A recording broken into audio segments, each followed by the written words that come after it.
বুদ্ধদার সঙ্গে আমার পরিচয় বহু বছর আগে, 1968 সালে, যখন উনি ডিওএফ এর সেক্রেটারি হলেন।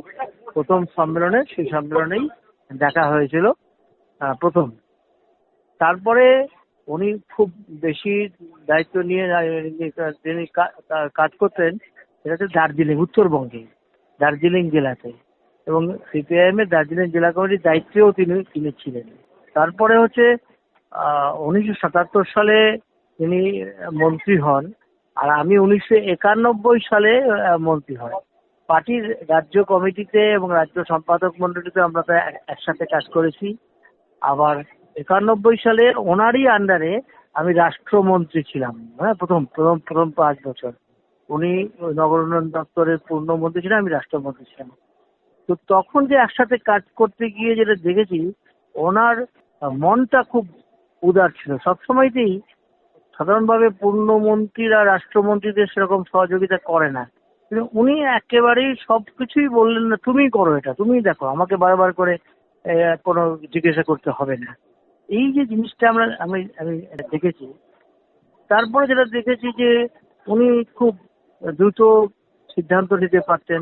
তিনি পশ্চিমবঙ্গের মুখ্যমন্ত্রী হিসেবে তিনি পশ্চিমবঙ্গের শিল্পায়ন চেয়েছিলেন, রাজ্যের বেকারদের কিছুটা কাজের ব্যবস্থা করার জন্য।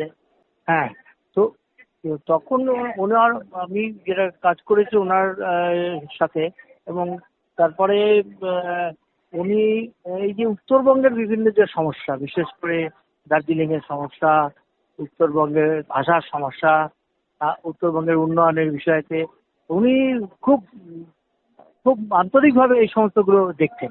তিনি একটা কথা বারবার করে বলতেন, দার্জিলিং এর সমস্যাটা এটা আলোচনার মাধ্যমে মেটাতে হবে, এর যে বিকল্প, অর্থাৎ দার্জিলিং এ একটা আঞ্চলিক স্বায়ত্তশাসনের ব্যবস্থা করতে হবে। যেমন রাজবংশীদের ভাষা নিয়ে বিশেষভাবে গবেষণা করা দরকার।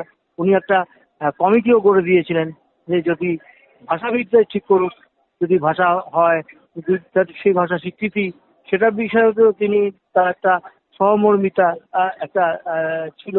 আবার উত্তরবঙ্গের চা বাগানের সমস্যা, বিভিন্ন জাতি জনজাতিদের যে সমস্যা, এই সমস্ত বিষয় নিয়েও উনি খুবই স্টাডি করতেন, চর্চা করতেন। এইগুলো আমরা তাকে দেখেছি। ব্যক্তিগতভাবে আমার সাথে তো খুবই সম্পর্ক ছিল। উনি আমাদের বাড়িতেও বহুবার থেকেছেন। আমিও ওনাদের তাদের পরিবারের সঙ্গে আমিও যাতায়াত করেছি। কিন্তু সবটা নিয়ে আমি এই কথাটা বলতে পারি যে ভারতবর্ষে আজকের এই দিনে একটা সৎ রাজনৈতিক নেতা বলে যে কাউকে যদি বলতে হয়, তাহলে বুদ্ধদেব ভট্টাচার্যের সমকক্ষ কেউ নেই।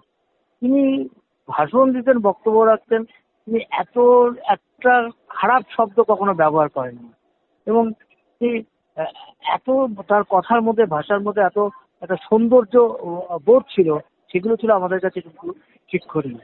এই জন্য আজকে বুদ্ধদা চলে গেছে, কিন্তু আমরা তার যে এই যে তার যে বিরাট যে কাজ, তার যে অবদান, তার যে দৈনন্দিন, তার যে বিহেভিয়ারের যে সমস্ত বিষয়গুলো আছে, এবং তার যে সততা, এগুলোকে আজকের দিনে অনুসরণ করাটা হচ্ছে সবচেয়ে ভীষণ দরকার।